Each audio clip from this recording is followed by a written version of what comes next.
no podemos estar buscando, como tú lo mencionas, primeramente la añadidura, primeramente el milagro, primeramente la transformación, primeramente el cambio, primeramente lo material, primeramente lo que... Porque entonces caemos al riesgo de que si Dios no lo hace, en el tiempo que lo pido, a la forma que lo pido, en este momento que lo estoy necesitando, entonces pierdo mi fe en Él. Bendiciones a todos ustedes, ¿cómo están? De este lado estamos perfectamente bien, gracias por preguntarlo. Y si no lo hizo, estamos perfectamente bien. ¿Y tú cómo estás, mi amor? Yo bien, gracias a Dios. ¿Tú? Imaginándome perfectamente bien, todos perfectamente bueno. bien, contentos, bueno.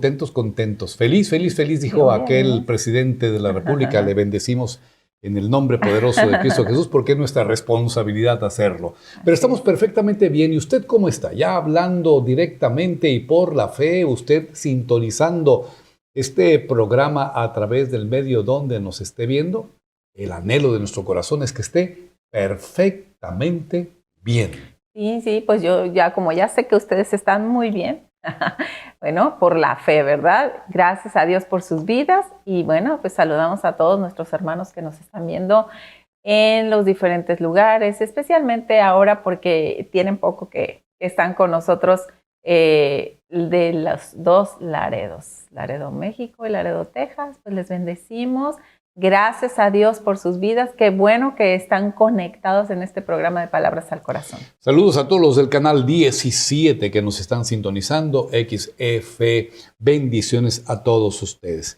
El Evangelio de Mateo, capítulo 4, verso 14. Mateo 4, verso 14, está declarándonos una expresión cuando podemos tener la seguridad de que la Escritura dice, para que se cumpliese lo dicho por el profeta Isaías. En el programa anterior estábamos analizando cómo Jesucristo decidió cambiar y migrar de la zona de Galilea donde él vivía a una región de Zabulón y de Neftalí, que era una zona del mar, para que se cumpliese lo dicho por el profeta Isaías. Y estuvimos viendo Isaías 9:2, cuando el pueblo que andaba en tinieblas vio gran luz, los que moraban en tierra de sombra de muerte, luz les resplandeció sobre ellos. Sí, y bueno, aquí en el capítulo 4 y verso 14 en adelante, nos vuelve a repetir lo que está en la Escritura con el profeta Isaías.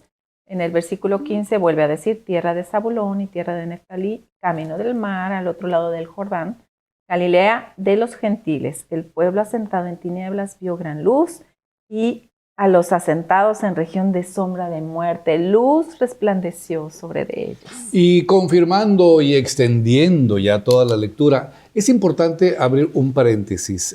La lectura bíblica que nosotros basamos está en Reina Valera en el año 60, en la última revisión que se hizo, que es lo que le llaman pues, la Biblia más común al movimiento evangélico. Mas, sin embargo, usted puede verificar en cualquiera de las versiones, en la versión guadalupana, la versión contemporánea, en la versión... la Biblia es la Biblia y el escrito de Dios está perfectamente, palabras más, palabras menos en su variación mínima, diciendo exactamente lo mismo. Entonces tenga la seguridad que la Biblia que usted tenga en casa, al abrirla, va a estar encontrando cada porción de la Escritura de acuerdo a lo que estamos nosotros mencionando. Dice la Escritura entonces, Mateo capítulo 4, verso 14, para que se cumpliese lo dicho por el profeta Isaías. Jesucristo, en el sello del registro bíblico evangélico que nosotros tenemos, vamos a descubrir que cada frase, cada palabra, cada acción que él hizo, en gran parte fue para que el cumplimiento de lo que se había dicho acerca de él se manifestara como un sello de autenticidad, de verdad.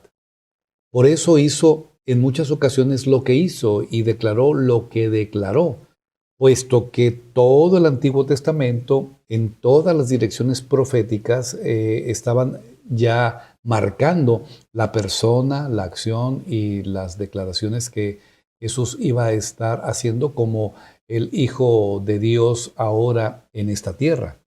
Y nos debe dar confianza, inspiración, fe, seguridad, que al estar Jesucristo cabalmente cumpliendo cada una de las acciones y expresiones que ya estaban registradas por anticipado en torno a Él, nuestra confianza de fe, no en un hombre, no en una religión, no en un sistema, no en un pastor, en un sacerdote, en un evangelista, no, en Jesús, en Jesucristo. La fe debe estar puesta en el Hijo de Dios, quien dio su vida por nosotros es Jesús, quien se sacrificó en la cruz es Jesús, quien derramó la última gota de su sangre es Jesús. Jesús es el camino, la verdad, la vida. Nadie viene al Padre sino a través de Él. Y al entender que la persona de Jesús como Dios, la persona de Jesús como hombre, es confiable para que al depositar nuestra fe en Él no estemos defraudados, tenemos el respaldo de todas estas muestras proféticas en el cumplimiento de lo que Él hizo, de lo que es Él, en el nombre Hijo de Dios. Qué hermoso el aspecto de saber que en ese Jesús confiamos, mi amor. Sí. Aún yo recuerdo de personas que decían, no, es que la Biblia la escribieron hombres y la Biblia pues es un libro ahí como si fuera una novela, una historia o algo ficticio, pero al paso del tiempo y de unos años para acá, bueno, se ha visto que ha habido muchos científicos, arqueólogos y personas, ahora lo podemos ver tan fácilmente en programas, en videos, en documentales, ¿no? Que han estado buscando y confirmando todos los lugares que se hablan en la Biblia son reales. Lo que se dice ahí sí pasó, porque antes podía ser, pues, debes de tener fe, pero ahora ahí aún nos corrobora que todo lo que está escrito es verdad.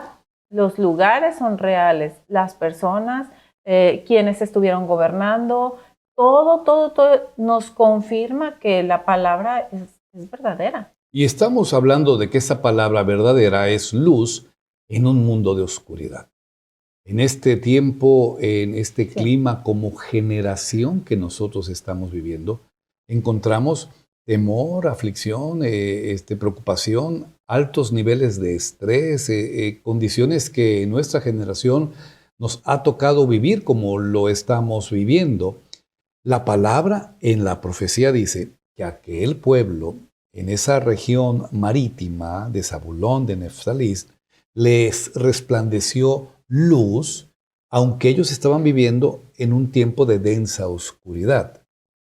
La palabra nos dice que Jesús se transfirió, se transportó, cambió su residencia a esta zona, porque ahí encontró a los pescadores que iban a hacer ahora su equipo apostólico para estar predicando el Evangelio. Jesús estuvo llegando a esa región y empezó su ministerio ahí, declarando, arrepiéntanse, arrepiéntanse. Esto es el mensaje del reino de los cielos, que el hombre tiene que arrepentirse para encontrar la misericordia de Dios y el oportuno socorro, y que sus pecados, proceso del arrepentimiento y reconocimiento de Jesucristo como Señor y Salvador, se borren de su historial y él pueda obtener vida plena, vida abundante, vida eterna. Estas personas que Jesús encontró en esta región de Zabulón, de Neftalí, estaban viviendo un tiempo de oscuridad, un tiempo de presión, un tiempo de conflicto, un tiempo de mucho estrés. Estos hombres tenían en mente tal vez las mismas líneas de pensamiento que usted y yo tenemos en este tiempo. ¿Y cuándo se terminará la pandemia? ¿Y cuándo se terminarán los conflictos? ¿Y cuándo podremos salir de casa? ¿Y cuándo podremos volver a estar todos viviendo una vida como la que teníamos antes? Estas manifestaciones del pensamiento no han sido nuevas para los seres humanos. Todos aquellos que puedan estar viviendo en un clima de oscuridad, en un clima de tensión, en un clima de tanta preocupación, se van a hacer las mismas preguntas. Y si vamos al libro de los Hechos, capítulo 1, verso 6, Hechos 1, 6, descubriremos lo que estaba en la mente de aquellos seguidores de Jesús en aquellos entonces. Ya esta porción de Hechos 1, 6 está hablando de los discípulos que estuvieron caminando con su maestro 3 años. De estos discípulos que conocían a Jesucristo en su parecer, en su actuar, que habían visto los milagros, las maravillas, que sabían y habían reconocido en su corazón que Jesús era el Hijo del Dios viviente. Y si vemos esta porción, Hechos 1, 6. Sí, así dice la palabra. Entonces, los que se habían reunido le preguntaron diciendo, Señor, ¿restaurarás el reino de Israel en este tiempo? Y les dijo, no les toca a ustedes saber los tiempos o las sazones que el Padre puso en su sola potestad. Entonces los que se habían reunido le preguntaron, ¿quiénes se reunieron en torno de Jesucristo? Estamos hablando del tiempo cuando Jesús iba a ascender a los cielos. ¿Quiénes estaban reunidos ahí? No era todo el pueblo, no eran todas las personas, no era el vulgo, no era el común denominador, no, eran sus íntimos, eran sus discípulos, eran sus seguidores. Y estaba en la mente de ellos la pregunta que le hacen, está directamente marcando lo que en aflicción había en su mente. ¿Cuándo terminarás la opresión que el Imperio Romano está realizando para nuestro pueblo Israel? ¿Cuándo nos librarás del enemigo? ¿Cuándo se terminará toda esta muerte? ¿Cuándo se terminará toda esta opresión? No está diciéndolo esto, pero en expresión externa la pregunta es esta. ¿Cuándo tú vas a restaurar el reino a Israel? ¿Cuándo vamos a ver el milagro de la paz? ¿Cuándo vamos a volver a salir a vivir a lo que nuestros padres y nuestros antepasados estaban acostumbrados antes de que llegara este imperio y nos tomara en control y en gobierno? Sí. Pero bueno, y a pesar de que ellos anduvieron con él, lo vieron, recibieron las enseñanzas directamente, la instrucción de parte de él, vieron los milagros, fueron testigos de todo lo que vieron. Ellos todavía no entendían que lo que Jesús estaba haciendo primeramente era en lo espiritual. Ese reino que dice ya está entre ustedes era en lo espiritual. Cuando nosotros, o ellos en este caso, querían verlo ya en una restauración de lo que va a ser cuando Jesús regrese, cuando Él venga y reine en esta tierra, lo que va a hacer. Pero no era todavía en ese tiempo. Primeramente se tiene que arreglar la situación de manera espiritual. Por supuesto que en un conflicto donde hay problemas matrimoniales, hay circunstancias donde el comportamiento de uno de los dos está generando heridas en el corazón de la otra persona. Viene una renovación, una restauración, primeramente en la fe y en la convicción de aquel corazón, cualquiera de los que sean, y empieza un nuevo comportamiento, un cambio de vida que va a producir pues la restauración matrimonial. Pero si primero no se da en el interior un fundamento de cambio, de avivamiento, de un nuevo nacimiento, la pregunta que nos tenemos que hacer, ¿para qué volver a traer a una persona a una relación donde auténticamente no ha habido un cambio? Queremos que nuestra pareja venga y otra vez nos avale, nos apoye y volvamos a tener una vida en comunión y en bendición. Sí, Dios lo puede hacer, pero en el proceso del tiempo, la responsabilidad de aquel que decide cambiar se tiene que madurar y se tiene que establecer como un estilo de vida, no como una emoción, no como un arma, no como una herramienta, no como una fórmula para volver a traer a la persona querida a mi regazo y posteriormente volver a exhibir que no ha habido un cambio dentro de mí, que todo fue en mis fuerzas, en mis ganas, en mi necesidad, en mi romanticismo, en lo que tú quieras pensar, alejado de una auténtica convicción en el Espíritu. ¿Cuándo tú restaurarás mi vida? En el proceso que tú estés cediendo áreas de conflicto al Señor. Y en el momento que tú suplas todas esas acciones pecaminosas, de agresión, de violencia, de duda, de temor, por fe, por fruto del Espíritu, por amor, por paciencia, por gozo, y ese estilo de vida sea un caminar que desde tu interior como motor está guiando tu vida, primero buscarás el reino de Dios y su justicia, y todas las demás cosas van a llegar por añadidura. No podemos estar buscando, como tú lo mencionas, primeramente la añadidura, primeramente el milagro, primeramente la transformación, primeramente el cambio, primeramente lo material, primeramente lo que... Porque entonces caemos al riesgo de que si Dios no lo hace, en el tiempo que lo pido, a la forma que lo pido, en este momento que lo estoy necesitando, entonces pierdo mi fe en Él. Sí. Entonces puedo decir, Dios no existe, no me escuchó. Pero lo que yo entiendo de Jesús, que lo que Él vino a hacer primeramente fue a salvarnos en el área espiritual. Y ahí es donde nosotros necesitamos renacer, ¿verdad? Ser una nueva criatura a través de la fe. Ahí es donde nosotros tenemos que recibir y también tomar una decisión de nosotros de hacer cambios en nuestra vida. Ahí es donde tiene que empezar a reinar y dejarlo que reine Él. ¿Con qué? Con su amor, como dices tú, con el fruto del Espíritu, aunque sabemos que ese fruto no lo generamos nosotros, pero sí, nosotros lo permitimos en nuestra vida. Le tenemos que abrir la puerta de nuestro corazón a Dios a través de su Espíritu para que empiece a obrar cambios, porque ellos querían ver los cambios externos, pero lo que Dios quiere hacer es primero los cambios internos en las personas. Cuando entendemos que nosotros somos un espíritu, el reino de los cielos no es como lo entendemos. Jesús dice, mi reino no es de este mundo. Mi reino tiene una dimensión completamente diferente. Dice la Escritura, mas el reino de Dios es justicia, paz y gozo por medio del Espíritu Santo. Por eso hablábamos y hacíamos énfasis en que todo lo de la palabra, todo lo de la profecía, todo lo de la vida en Cristo se mueve por medio de la fe. Y que la fe no la producimos nosotros, no, es producto del Espíritu. Por supuesto que tenemos que abrir esas válvulas, permitiendo que ese fruto del Espíritu haga su obra a través de nosotros. Pero somos seres espirituales.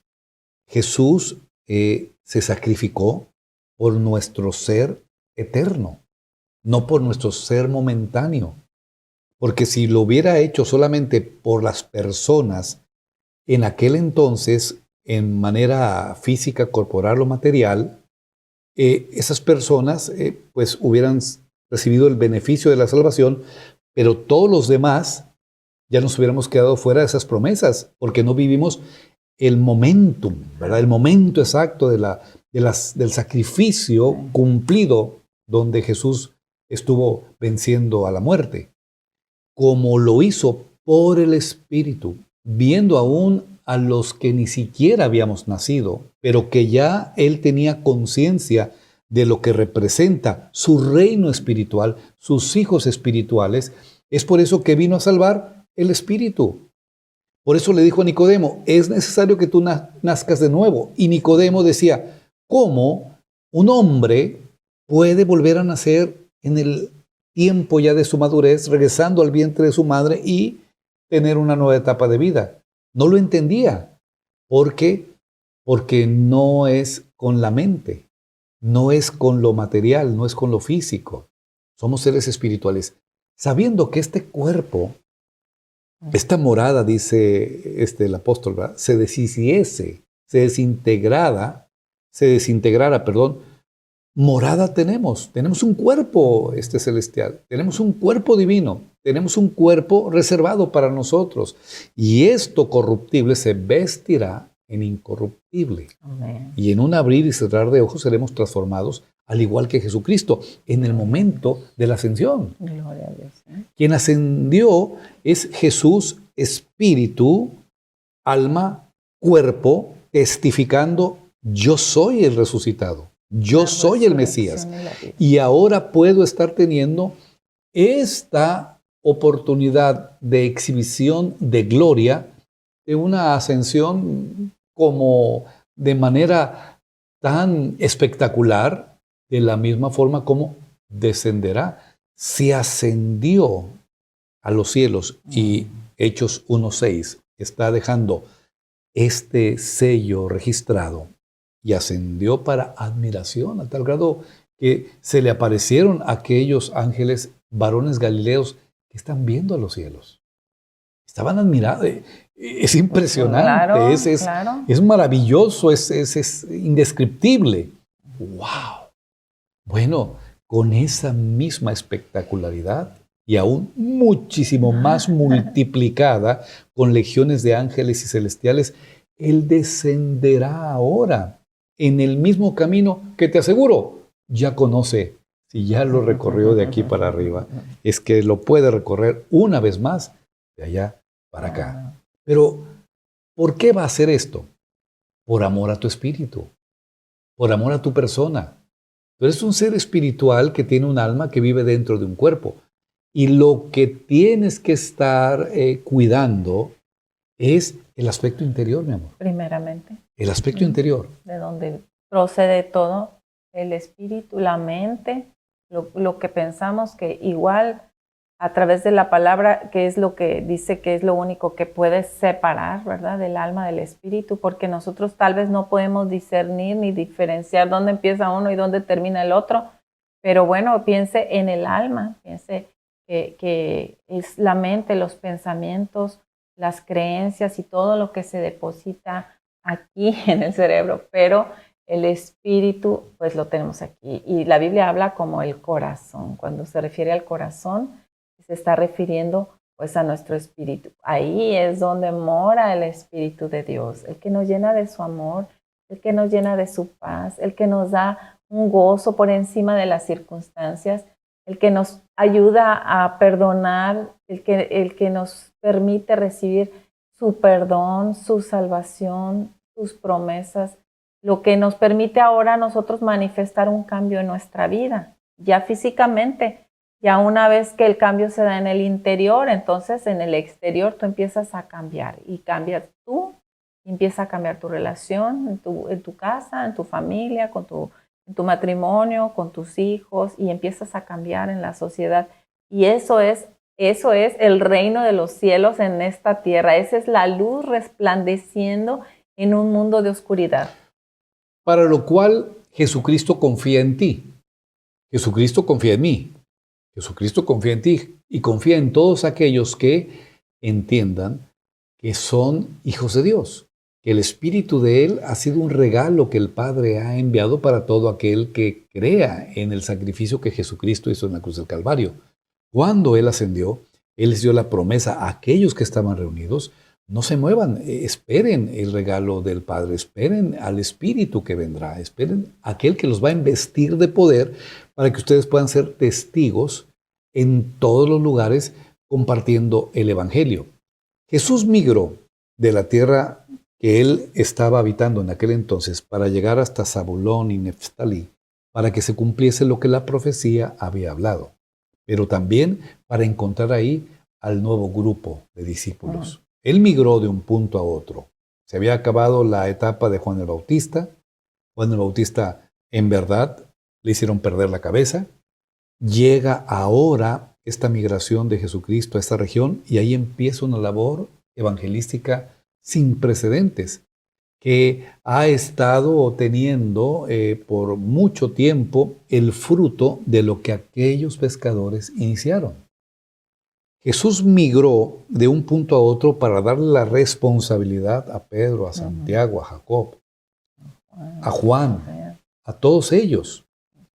Pero lo que nos debemos concentrar en ese tiempo es que volvió nuevamente Jesús a cambiar la dirección de su vida para que se cumpliese la profecía. Y Jesús ya no estuvo llegando ahora a otra región del planeta, sino Él migró la dirección del planeta Tierra a su reino eterno. Él volvió a cambiar la dirección. ¿Y por qué hizo ese ejercicio de cambio de dirección? Pues porque ahora Él confía en la nueva generación de discípulos que estarán siendo los testigos de Él en esta última etapa de la existencia humana.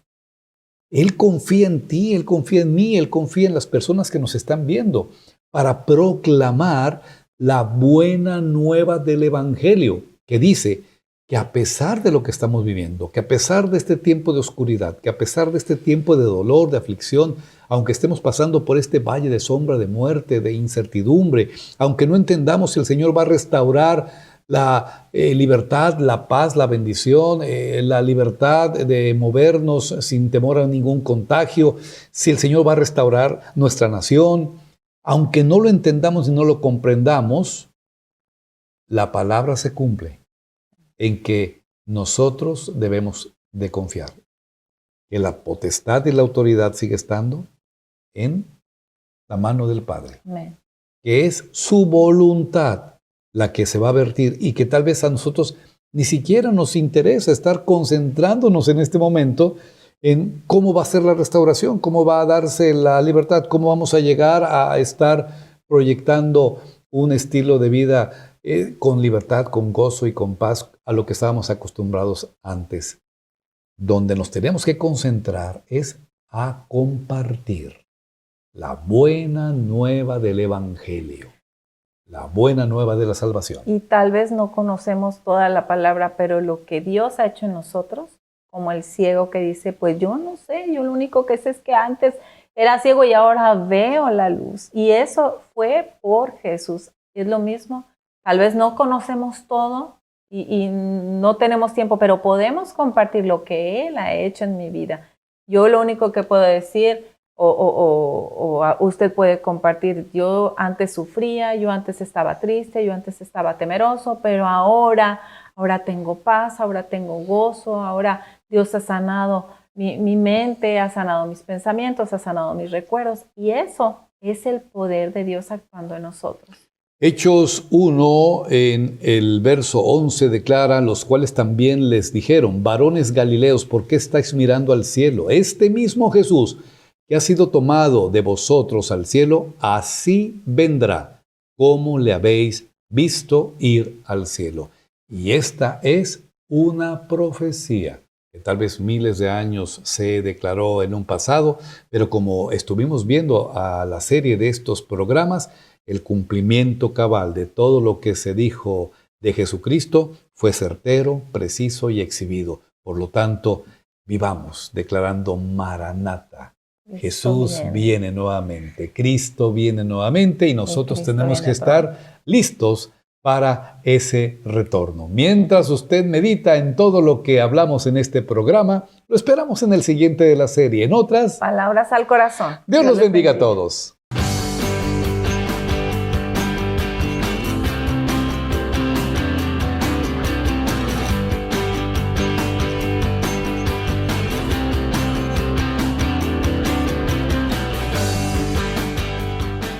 Gracias por ver este capítulo. Te invitamos a darle clic y suscribirte, a activar las notificaciones Y aquí tenemos algunas sugerencias de video y compártelo con tus amigos.